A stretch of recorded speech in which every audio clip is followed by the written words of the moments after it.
Welcome to Money Matters. I'm Emily Johnson, Certified Financial Planner and Managing Director of Polaris Capital Advisors, and I am joined, as always, by the wonderful and amazing David Kroll of the Wonderful and Amazing Mortgage Network, and we are here to discuss all things where your money matters.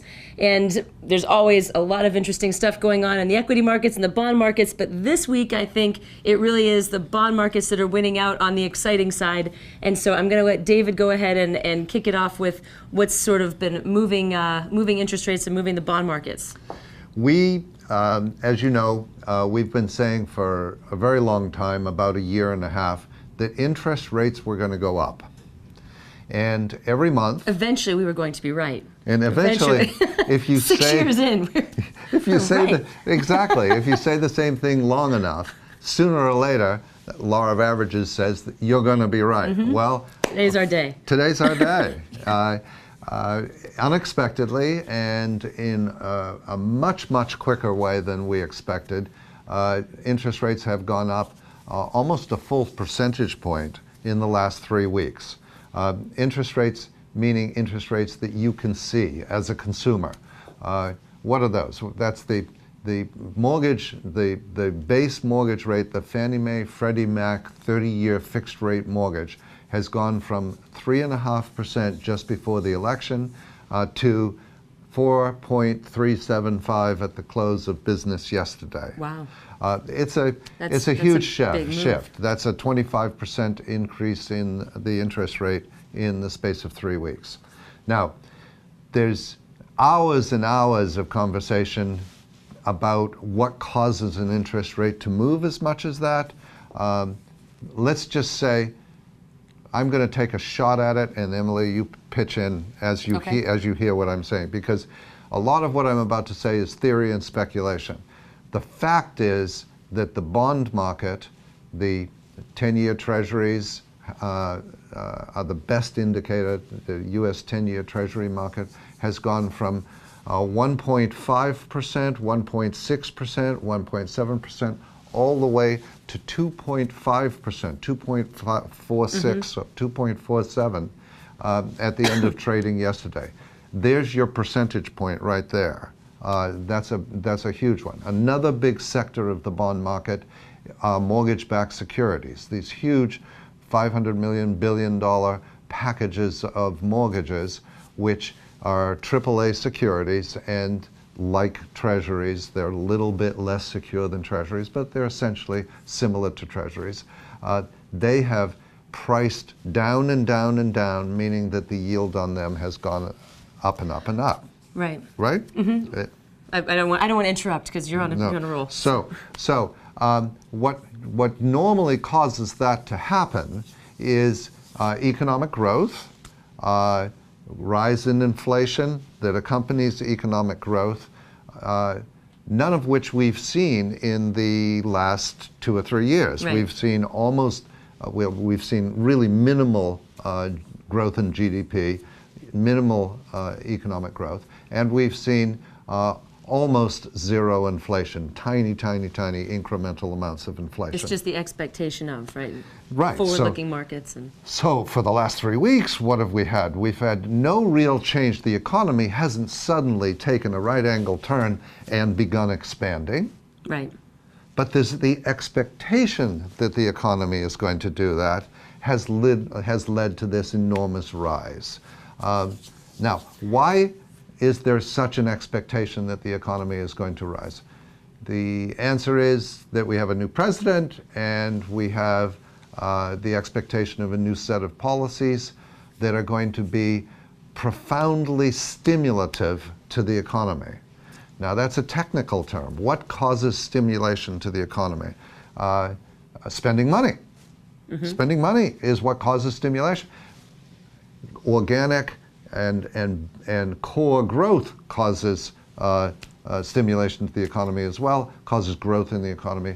But that's not what we're looking at here. We're looking at spending money as a causative factor for the growth in GDP. Well, it's stimulating spending money. This Yes. So and how to do it. So in theory, what could happen is there a reduction in taxes, both at the personal level and at the corporate level, which is highly stimulative because it injects more money into the fluid economy. Possibly repatriating billions of dollars back over to the United States. That's another possible source of another cash. possible source of And stimulation. the spending is also viewed as investing. And I mean, we think about investing as investing in the market, so to speak. But if you're a business owner and you're CEO, you're investing in your business. That's spending at a much higher level that then generates jobs, increases payroll, et cetera, et cetera. So that's the start of that. And then, if you believe in trickle-down economics, then it should roll over into Main Street as well.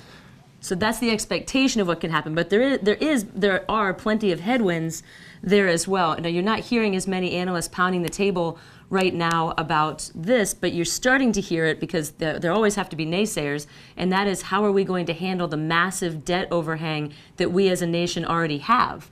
And how are we going to work our way out of that? Because if you look at our U.S. debt, we have billions and trillions. I don't even know, trillions and trillions and trillions of dollars of U.S. debt that we have created over the last decade or so since the Great Recession. So we printed money. We, the United States, printed money, and we, the United States, bought it on the other side. So that money is cheap money. It was cheap money for us when we got our mortgages. It's also cheap money for the U.S. government, as they're now financing everything that goes on in the government with cheap money. Well, if interest rates go up, suddenly the way that the government finances itself is also going to become more expensive. So it's just like if you have a 5-year arm on your mortgage that you had a 3% rate, and then suddenly you're going to have a 7% rate. And if in year 6 it goes to 7%, that's a headwind. Right, and so that's where that's one of the one. I'm sure that there'll be many more, but this is one that is definitely starting to get a little bit more discussion because of how quickly rates have started going up. And remember, this is all expectations. Mm-hmm. None of this is a reality at the moment.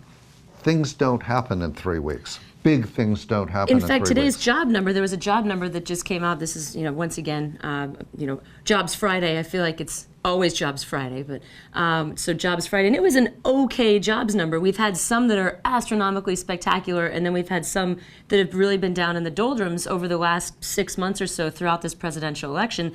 Today's was really sort of ho-hum. There were little parts of it that were good, little parts that were bad, but in a way, that's a good thing for our economy in the form of interest rates, mm-hmm. because it's not going to drive rates that much faster. It really, it's not a halt on this boom in expectations, but it's not it's not a depressant on it, but it's not a stimulus to it either. The other major stimulant is spending money on public works. What you have is an incoming president who is at odds with core Republican conservative values.